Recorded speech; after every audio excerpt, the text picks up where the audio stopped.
Welcome back to the GSMC College Football Podcast. Want to get into some quarterbacks now. Some guys that could be high round picks next year. This is a much more loaded quarterback class, in my opinion, than what we saw this season. Obviously, there's still 2 first-round quarterbacks in 2025. I think there could potentially be 4 to 5 first-round quarterbacks this upcoming year. One of the guys I'm looking at is LaNorris Sellers. I think his dual threat ability is incredible. This is a guy that also has really improved as a passer throughout kind of his starting experience. 6'3", 242, so really good size, and also a young prospect. He turns 20 in June, so will still be 20 when he gets drafted next season if he does come out. But this guy that threw for 2,500 yards and 18 touchdowns last season, only had 7 interceptions, then also rushed for another 670 yards, 7 scores. I can honestly see him rush for 1,000 yards this year. He does need to improve certain things. Got to improve his pocket vision. Also, ball security is a big issue with LaNorris Sellers right now. He lost 6 fumbles in 7 games.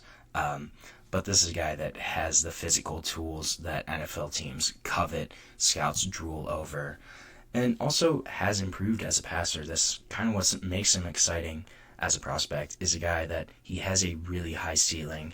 Because his passing game mechanics are not all there yet, he is getting better, but he's got a high-end arm, live arm, wants to throw the ball 80 yards, throws the ball really hard too, and a guy that can throw from multiple platforms, throw across his body, just a ridiculous athlete overall, and a guy that I think will continue to progress as a quarterback in terms of mechanics, decision-making, ball security, pocket vision. Those are all fixable things, and those are all things that you gain with experience too. I think another year of LaNorris Sellers starting, he could be really special, and this is going to be a guy that scouts teams are going to drool over just because of that size, that speed, that athletic ability. Going to be an exciting prospect, I think, for the NFL. Another guy I look at, I kind of like, I think he's getting a little underrated in terms of national media, Garrett Nussmeier. This is a guy that threw for 4,000 yards last year. He's average size, he's 6'2", 205. Be curious to see what his actual weight is during the draft cycle. But this is a guy that he's aggressive throwing the ball, really creative in terms of arm slots, how he's getting the ball to his wide receivers, really solid at anticipation. He leads his receivers into his passes. Also is pretty able to avoid sacks, has a little bit of elusiveness, is a better athlete than his rushing numbers, and all of that indicate this is a guy that's pretty elusive, and also a guy that's performed in clutch moments for LSU.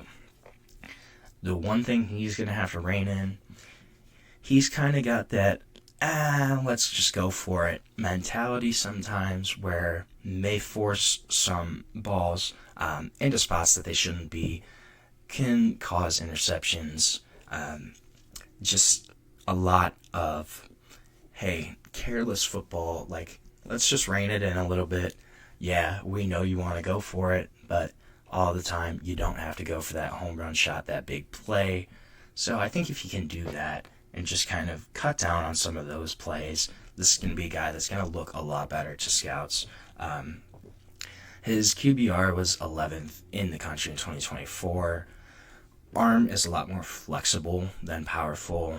Again, guy that can throw from multiple arm slots, and just the anticipation skills make for some really exciting throws. Interceptions, they are going to be an issue here. Kind of like I said, with that anticipation comes forcing the ball sometimes. He threw multiple picks in 4 games last season, but if he cleans those up, cleans up his decision-making, this is a guy that I think is a really good prospect. Another guy, Cade Klubnik, Clemson, was a really high recruit, And this is a guy that has kept improving, has turned himself into a really solid all-around quarterback, can place the ball when he's in rhythm, can place the ball really well, super talented offense around him. Not as much size. He's got to keep tightening down on his operation. Does have a good arm, consistent delivery when he's throwing the ball, can push it downfield, outside, to the numbers, can get it to all levels of the field. Guy that's an effective scrambler.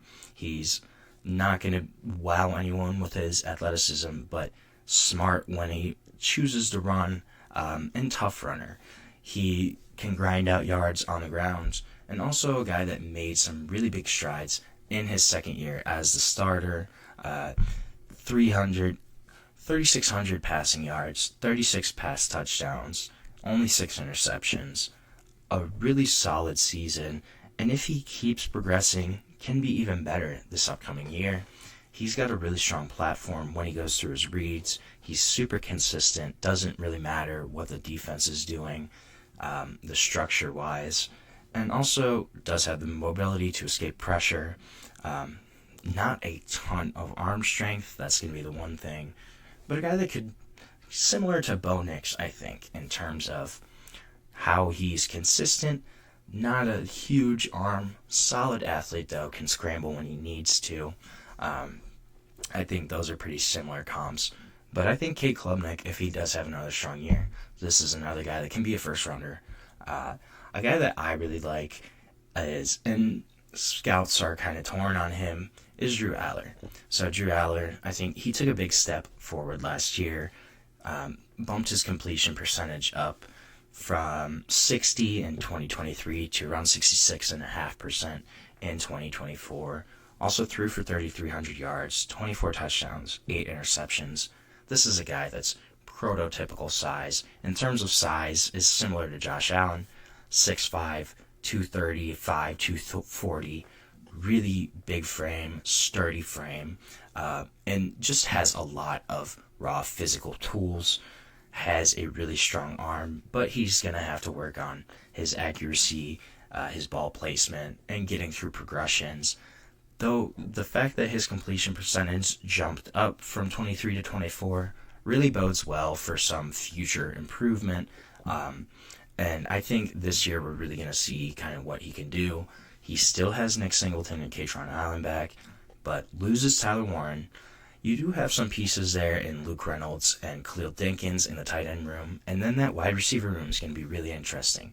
They got a big pickup, though, in Trevor Pena, who should really help out Drew Allar.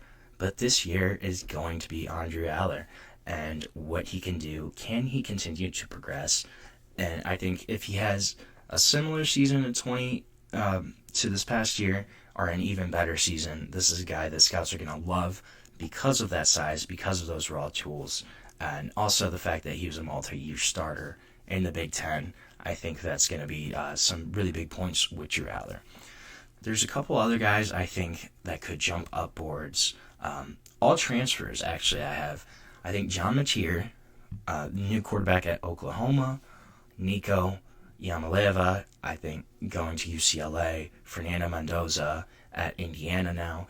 I think those are all guys that, if they have really, really strong 2025 seasons, they could potentially jump up quarterback rankings, jump up draft boards.